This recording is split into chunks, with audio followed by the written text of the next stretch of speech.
for you? How was the season? Obviously, it didn't end how you guys wanted it, but for you personally and as a team, just how did it go for you? I mean, for me, I'm a team first guy, so individually, I think it was okay. I can always be better.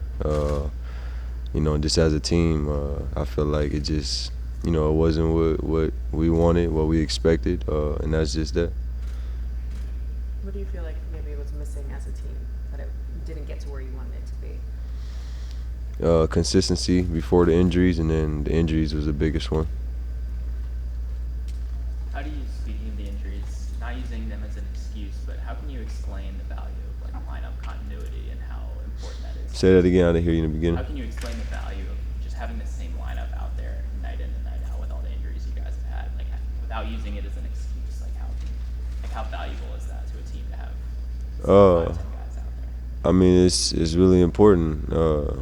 You build chemistry, and that's where the consistency come from.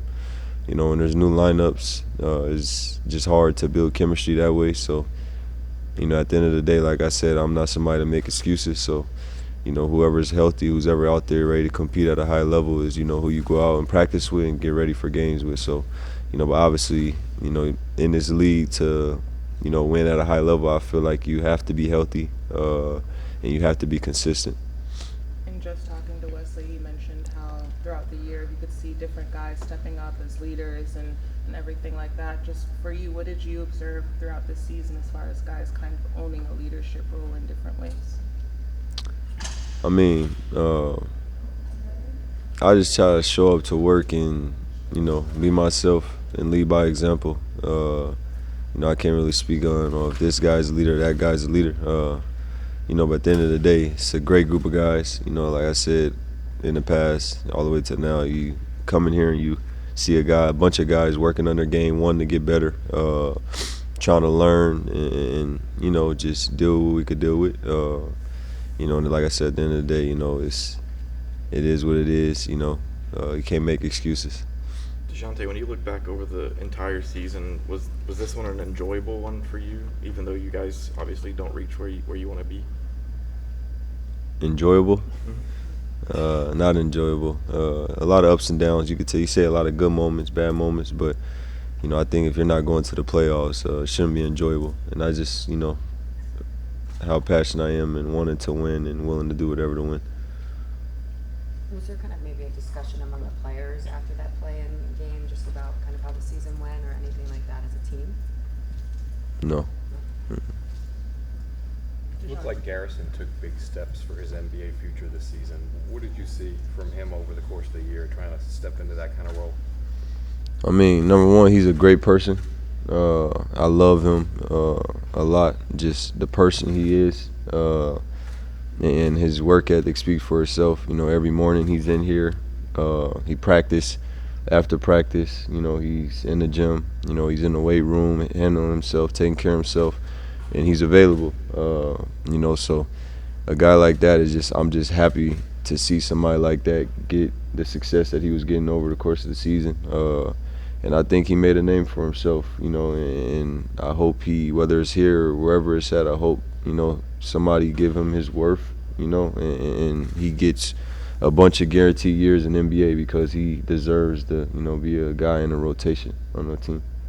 Dejounte, when you guys have, some high goals at the beginning of the season to make it to the playoffs and just experiencing the reality of it, what is the hardest part of like trying to stack up what you want to do versus what is actually going on? I mean, you can't without consistency and being healthy. I think it's that simple.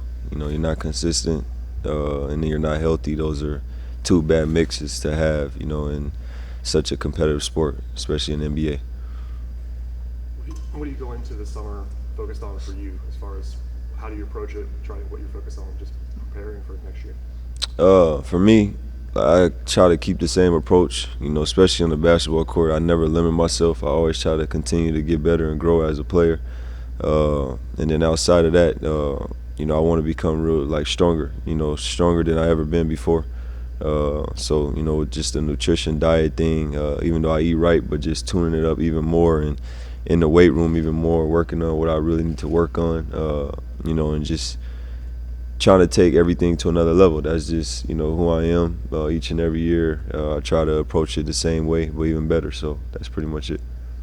Realistically, just how much time do you just take away from basketball before you pick it up again? I could probably take away 3 weeks, but I'll get in the weight room before that.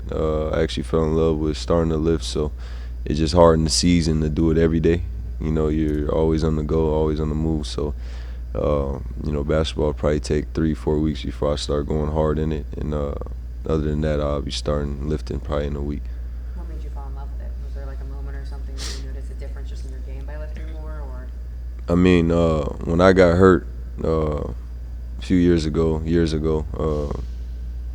I got to learn about my body and the importance of all the agility stuff in the lifting. It allows you to be available, like I am. It limits injuries, in which, the proof been that from since I've been hurt, and I've been able to be available. And I think it wasn't just, I'm eating the right foods or, I'm working on my basketball game. It starts in there, the treatment tables and then the weight room. How do you think you were just able to grow this season, just having a full year under Quinn Snyder this year? I've always said it, he's a great coach. I love him as a person, a coach. It wasn't fair for him. I feel like, he didn't have a healthy group. And it's just like, I don't know what you expect, when you got guys in and out of lineup and you just having to basically switch your game plan, each and every game or, weeks at a time, whatever. So, like I said, I think he's a great coach. I love him. He knows I love him, and I love playing for him. All right. Thank you, DJ. Thank you.